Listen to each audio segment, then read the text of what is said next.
तो फ्रेंड्स हमारा जो विंटर सीनरी चल रहा था उसी का ही कलरिंग पार्ट लेके मैं आ चुकी हूँ। मैं फर्स्ट स्काई का कलर कर रही हूँ। स्काई में मैं फर्स्ट सेरुलियन ब्लू ह्यू कलर यूज़ कर रही हूँ। फ्रेंड्स इस ड्राइंग में मैंने जो कलर यूज़ किया है वो मैंने डिस्क्रिप्शन बॉक्स में स्टेप बाय स्टेप दे दिया है, आप जाके चेक कर सकते हो अगर आपको ज़रूरत हो। और जो मैंने कलर यूज़ किया है वो पर्टिकुलर कलर अगर आपके पास नहीं है तो उसका सिमिलर जो भी कलर आपके पास है आप उसको यूज़ कर सकते हो। इस ड्राइंग का अगर आपने फर्स्ट पार्ट का वीडियो यानी कि लाइन ड्राइंग का जो वीडियो है उसको मिस कर दिया है तो उसका लिंक भी आपको डिस्क्रिप्शन बॉक्स में मिल जाएगा, आप जाके लाइन ड्राइंग का वीडियो देख लो। और अब जब भी ड्राइंग वीडियो देखोगे ना तो आपको क्या करना है, फुल स्क्रीन करके तभी आप ये वीडियो को देखो, तो ही आप प्रॉपर देख पाओगे और प्रॉपरली सीख भी पाओगे। नाउ मैं लाइट ब्लू कलर यूज़ कर रही हूँ। फ्रेंड्स अगर आपने अभी भी रंग कैनवस को फेसबुक एंड इंस्टाग्राम में फॉलो नहीं किया है तो जल्दी से जाके फॉलो कर दीजिए, लिंक आपको डिस्क्रिप्शन बॉक्स में मिल जाएगा।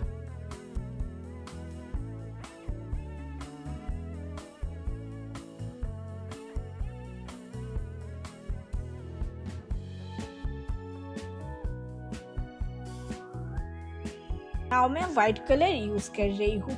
फ्रेंड्स इस ड्राइंग में मैंने जो कलर यूज़ किया है वो मैंने वीडियो के स्क्रीन पे भी कलर के साथ कलर का नाम मेंशन कर दिया है, कलर समझने में कोई प्रॉब्लम नहीं होगा।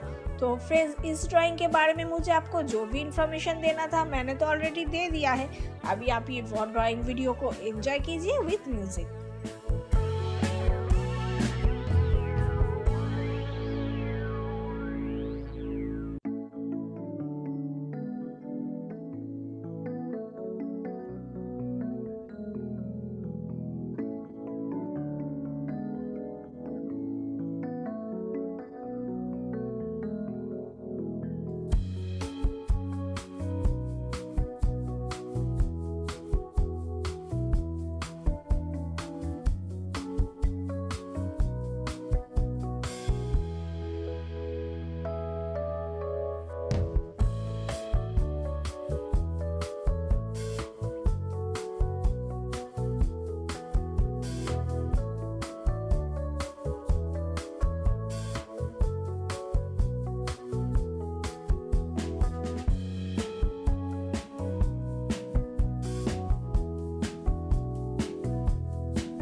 देखो अब मेरा ये जो ड्राइंग का कलरिंग है ये पूरा कंप्लीट हो चुकी है। ये कितना कलरफुल एंड अट्रैक्टिव लग रहा है। आपको कैसा लगा ये ड्राइंग आप हमें कमेंट सेक्शन में ज़रूर बताओ, और ये ड्राइंग करके आप हमें रंग कैनवास का जो इंस्टाग्राम पेज है ना उस पर भी शेयर कर सकते हो। तो चलिए मिलते हैं नेक्स्ट वीडियो में, तब तक के लिए बाय बाय।